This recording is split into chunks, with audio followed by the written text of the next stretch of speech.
देखो ये यहाँ पर जो रख रहा है ना, ये बेटा क्या है, एप्सिलॉन है। इसको कहते हैं बेटा विद्युतशीलता, है ना? यहाँ कुल मिला के क्या आती है, विद्युतशीलता, ठीक है? हाँ, बहुत बढ़िया। और बाकी आप सभी जानते हैं चालक प्लेटें हैं, ठीक है? चलिए, अब बेटा इसकी इकाई पूछता है कि निर्वात में विद्युतशीलता की इकाई क्या होती है? तो बेटा इसकी इकाई क्या होती है? इसकी इकाई होती है फैराड प्रति मीटर, ठीक है? और बेटा इसकी इकाई क्या होती है, फैराड प्रति मीटर, ठीक? अब देखो बेटा एप्सिलॉन नॉट की मान पूछता है तो होता है 8.85 into 10 की घात -12। तो यहाँ इंपॉर्टेंट करके लिखो बेटा, अक्सर एग्जाम में पूछा जाता है कि आखिर इस निर्वात में विद्युतशीलता एप्सिलॉन नॉट का मान कितना होता है? तो वो होता है बेटा 8.85 into 10 की घात -12, क्या होता है बेटा, फैराड प्रति मीटर, ठीक है? सारी चीजें देख पा रहे हो अच्छे से? बहुत बढ़िया, ठीक है? चलिए, तो इस तरह से बेटा आपने क्या सीखा, इस एप्सिलॉन नॉट का मान देखा कितना होता है, 8.85 into 10 की घात -12। अब देखो बेटा, आपको समझ में आया कि प्राथमिक तौर पर भाई प्रभावित कौन करते हैं, आपके जीवन को प्रभावित कौन करेगा, जो आपके आसपास रहेंगे लोग, वो है ना? तो बेटा उसी तरह इस संधारित्र के जीवन को प्रभावित करने वाले कौन है, ये क्षेत्रफल, ये दूरी और विद्युतशीलता। तो हम पढ़ेंगे बेटा संधारित्र को प्रभावित करने वाले कारक। तो आओ बेटा, अगला पॉइंट है हमारे पास, संधारित्र को संधारित्र को प्रभावित प्रभावित करने वाले कारक कौन कौन से फैक्टर है जो संधारित्र को प्रभावित करते हैं? आइए एक एक करके हम जानने की कोशिश करते हैं, ठीक है बेटा? तो पहला जो है हमारा क्या है, पहला क्या है, पहला क्या लिखोगे बेटा, संधारित्र क्या है, संधारित्र की दायिता प्लेटों के समानुपाती होती है। देखो बेटा इधर एप्सिलॉन समानुपाती ए है ना, तो लिखो पहला, पहला क्या है बेटा, सी समानुपाती ए। इसका मतलब क्या है, इसका मतलब क्या है, इसका मतलब है संधारित्र की धारिता, संधारित्र की धारिता बेटा क्या होती है, प्लेटों के क्षेत्रफल के क्या होती है बेटा, इसको कहते हैं बेटा समानुपाती, है ना? समानुपाती होती है। अब बेटा इसका मतलब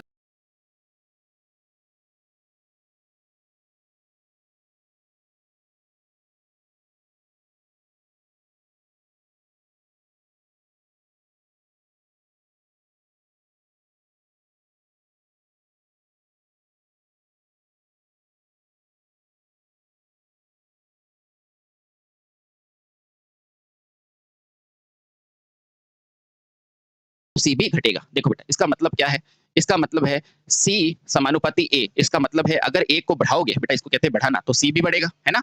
और या अगर आप सी ए को घटाओगे ना, यानी क्षेत्रफल को घटाओगे, तो सी भी घटेगा। सर इसका प्रैक्टिकल बताओ, बिल्कुल बताएंगे। मान लो इसीलिए हम कहते हैं ओवरहेड लाइट होती है बेटा, उसके अंदर क्या होती है, दूरी इतनी सारी होती है भाई, तारों के बीच की दूरी जमीन से ज्यादा होती है, लेकिन अंडरग्राउंड में देखो तार पास में होते हैं, तो अंडरग्राउंड में दूरी कम होती है, तो दूरी कम जैसे ही होगी ना, तो देखो बेटा अंडरग्राउंड में दूरी कम होती है, नहीं क्षेत्रफल है ये, सॉरी वो तो दूरी का हो गया कॉन्सेप्ट। अगर मान लो मोटा होगा तार, तो बेटा उसका क्रॉस सेक्शन ज्यादा होगा, जितना ज्यादा होगा उतना कैपेसिटेंस ज्यादा होगा, सिंपल सी बात है, उसमें से आवेश ज्यादा जा रहे होंगे ना, ठीक है? तो समझ गए बेटा, यहाँ पे इतना आपको पूछेगा, ठीक? समझ गए, समझ गए क्या? ठीक है बेटा। और दूसरा क्या है, धारिता प्लेटों की दूरी के व्युत्क्रमानुपाती। दूसरा क्या है बेटा, दूसरा क्या है, सी समानुपाती 1/d। इसका मतलब क्या है, बिल्कुल देखो इसका मतलब ये है कि संधारित्र की धारिता प्लेटों के बीच की दूरी के क्या है बेटा, व्युत्क्रमानुपाती है, व्युत्क्रमानुपाती है। इसका मतलब क्या है, अभी बताते हैं बेटा, इसका मतलब जानो आप। देखो देखो इसका मतलब ये हुआ कि सी जो है वो 1/d है, यानी कि अगर दूरी बढ़ेगी तो बेटा सी घटेगा, है ना? अब बताता हूँ बेटा प्रैक्टिकल अप्रोच, या सी समानुपाती 1/d, यदि दूरी को घटाओगे ना तो सी बढ़ेगा बेटा, इसीलिए बोला जाता है कि अंडरग्राउंड का धारिता ओवरहेड से क्या होती है, ज्यादा। तो बेटा यहाँ एक क्वेश्चन समझाता हूँ मैं आपको, यहाँ पर एक महत्वपूर्ण बिंदु है, धारिता संधारित्र की धारिता, ठीक है, का दूरी प्रभाव, बेटा इसको समझ लो तो बहुत मजा आ जाएगा। देखो ठीक है, ये क्या है बेटा, आपका टावर है कि नहीं, ये आपका टावर है कि नहीं, बिल्कुल ये क्या है, आपका टावर है, ठीक है? अच्छा बहुत बढ़िया, ये आपका टावर है। यहाँ क्या है नीचे, यहाँ क्या है, पृथ्वी है, ठीक है? ये पृथ्वी है, चलो बहुत बढ़िया, ठीक है? अब यहाँ से एक तार यहाँ जा रहा है, ठीक है? ये तार गया, ठीक है? ये कौन सा है बेटा, चालक तार है। अब देखो बेटा ये भी चालक तार है क्योंकि धारा जा रही है, और ये क्या है बेटा, पृथ्वी, तो ये भी चालक है कि नहीं, पृथ्वी भी एक चालक है, क्यों, क्योंकि प्रतिरोध 0 है ना? और ये भी क्या है बेटा, चालक है। अब मैंने क्या बताया था, दो चालकों के बीच में क्या बनता है, कैपेसिटर। तो बेटा यहाँ पर भी एक ऑटोमेटिकली नेचुरल कैपेसिटर बन जाएगा, है ना। इसको मैं लिखूंगा CN, है ना, यानी कि नेचुरल कैपेसिटर। ठीक है, अब बताओ ये कौन सी वायरिंग है, इसको कहते हैं बेटा ओवरहेड वायरिंग, ओवरहेड वायरिंग। ठीक है, अभी देखना बेटा प्रैक्टिकली समझ में आएगा वायरिंग। ठीक है, अब देखो, अब अगर मैं अंडरग्राउंड वायरिंग करूंगा तो कहां से होगी, ये देखो अंडरग्राउंड। ठीक है, ये कौन सी है, तो बेटा देखो ये वायरिंग है, यानी कि यहां से भी धारा जा ही रही है, तो बेटा ये कैपेसिटर, तो यहां पर भी एक कैपेसिटर बन जाएगा, है ना। इसको मैं बोलूंगा CO, यानी कि C ओवरहेड, यानी कि ओवरहेड का कैपेसिटेंस। और बेटा ये क्या है C, ये क्या है बेटा अंडरग्राउंड का कैपेसिटेंस, अंडरग्राउंड का कैपेसिटर। अब देखो बेटा इसके बीच की दूरी देखो कम है कि नहीं, और इसमें ज्यादा है कि नहीं, तो देखना बेटा C बराबर C समानुपाती 1/d होता है कि नहीं, और यहाँ पर भी यही लगेगा C समानुपाती 1/d। बोलो कोई दिक्कत। अब देखना बेटा गौर से, ओवरहेड का कैपेसिटेंस देखो कितना बड़ा है, तो बेटा यहाँ पर दूरी ज्यादा है तो कैपेसिटेंस कम है, और यहाँ देखो बेटा इसकी दूरी कितनी कम है कि नहीं, तो दूरी कम होती है तो बेटा क्या होता है, कैपेसिटेंस ज्यादा। और बेटा इसीलिए कहा जाता है अंडरग्राउंड का कैपेसिटेंस ज्यादा होता है। तो यहाँ से बेटा लिखो एक लाइन, इसीलिए अंडरग्राउंड, इंपॉर्टेंट लाइन क्या है, इंपॉर्टेंट लाइन ये है बेटा, कहाँ लिखूं, तो यहाँ लिखो बेटा, ओहो संधारित्र।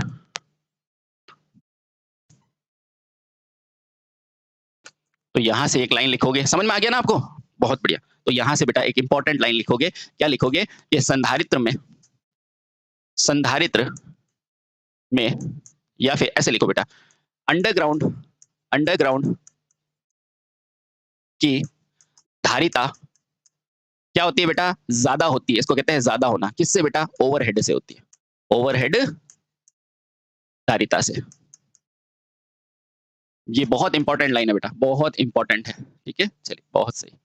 संधारित्र की धारिता क्या होती है, ओवरहेड से हमेशा ज्यादा होती है, समझ गए। और तीसरा महत्वपूर्ण कारक आता है, कौन सा कारक आएगा, ये मैंने दूसरा समझा दिया। अब तीसरा महत्वपूर्ण कारक, तीसरा महत्वपूर्ण कारक कौन सा है, चलिए पढ़ते हैं। अब तीसरा महत्वपूर्ण कारक क्या है, बस बचा क्या है, विद्युतशीलता। तो बेटा क्या होता है, धारिता माध्यमशीलता के समानुपाती होती है, यानी कि संधारित्र की धारिता बेटा क्या होता है, माध्यम के समानुपाती होती है, माध्यम के समानुपाती होती है, यानी कि जैसा माध्यम वैसी धारिता, या फिर ऐसे भी लिख सकते हैं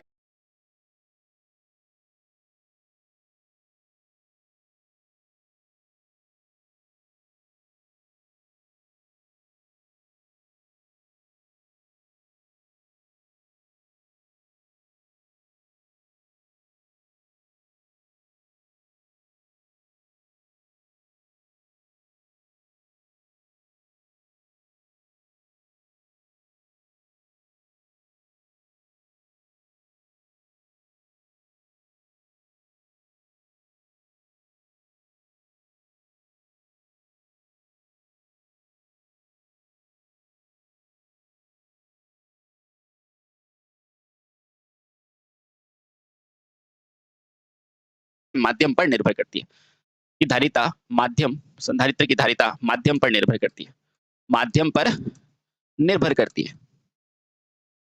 है, या इसको समानुपाती भी कह सकते हैं। क्यों, क्योंकि देखो यहाँ पर C समानुपाती क्या होता है, एप्सिलॉन आर, ये एप्सिलॉन आर क्या है, माध्यम। और बेटा एक और इंपॉर्टेंट कारक होता है, उसको कहते हैं हम तापमान, और तापमान पे तो लगभग सभी करते हैं ना डिपेंड। तो लिखो बेटा क्या होता है, ये धारिता किस पर निर्भर करती है, तापमान पर, यानी कि संधारित्र की धारिता क्या होती है बेटा, तापमान पर भी निर्भर करती है। तापमान पर कैसे निर्भर करेगी, अगर ताप ज्यादा तो आवेश ज्यादा, अगर मान लो बरसात आ जाता है तो डाइलेक्ट्रिक खत्म हो जाता है। ठीक है, तो संधारित्र की धारिता तापमान पर भी क्या करती है बेटा, निर्भर निर्भर करती है। तो आई होप मैंने पूरा प्रयास किया है आपको अच्छे से समझाने का। ठीक है बेटा, अब अगले वीडियो में हम संधारित्र के प्रकारों के बारे में जान रहे होंगे। आशा करते हैं कि आपको वीडियो अच्छा लगा होगा। Thank you so much.